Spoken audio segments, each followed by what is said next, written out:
let's talk about spending. Here are a few stats that you might find interesting about where money gets wasted in case you're looking for extra money or trying to figure out where your money went or why you're not wealthy.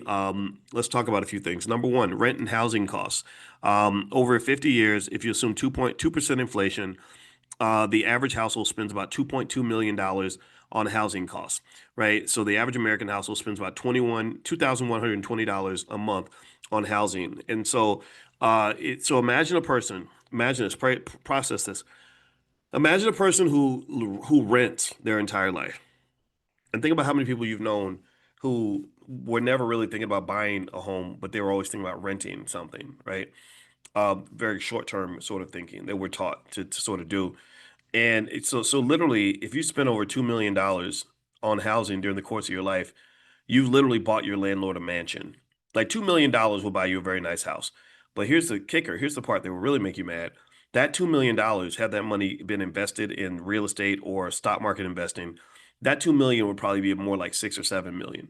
So the course of your life, just mindset, if you're thinking like a renter and not an owner, you're gonna literally give away millions of dollars in wealth, and then say, well, I'm poor because I'm black.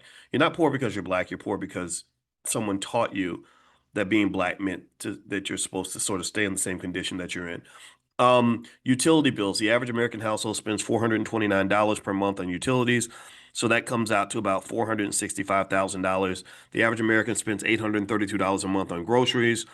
That's about $900,000 over a lifetime. Transportation, the average American spends about $1.1 million over the course of their life on transportation. So that's that, $700, $800 car note that you might have wanted to get for that Escalade that you saw advertised on BET. So that $1.1 million again, had it been invested, turns into what, $4 or $5 million in generational wealth. Streaming and entertainment, Americans spend about $59 a month on streaming services, $303 a month on entertainment. And so that's about $4,344 a year total. So over 50 years, that adds up to about $392,000 total, right? So if you talk about total lifetime spending, just to give you a quick summary, housing 2.2 million, utilities 465,000, food about 900,000, transportation 1.1 million, entertainment 392,000.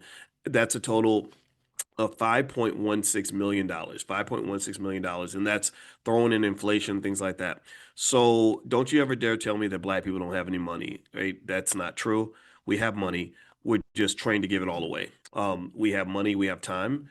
We're trained to give away our time and give away our money, and we also give away our attention, and sometimes we give away our soul. And so, what I would encourage you to do is to reclaim it. You got to reclaim it. Ownership is everything. First thing you got to own is you. When I say ownership, I'm not talking about owning a house or a car or a business. I'm talking about owning your life. Being born in a capitalist society pretty much means you're sort of trained to sell out from the very beginning. You're trained to position yourself in such a way that you don't get to decide what you're going to do that day. Someone else is deciding that for you. There's some place you have to go just for the right to exist. You have to own, or someone else owns your time. They tell you, hey, get to work at 9 o'clock. This is what you're supposed to do all day.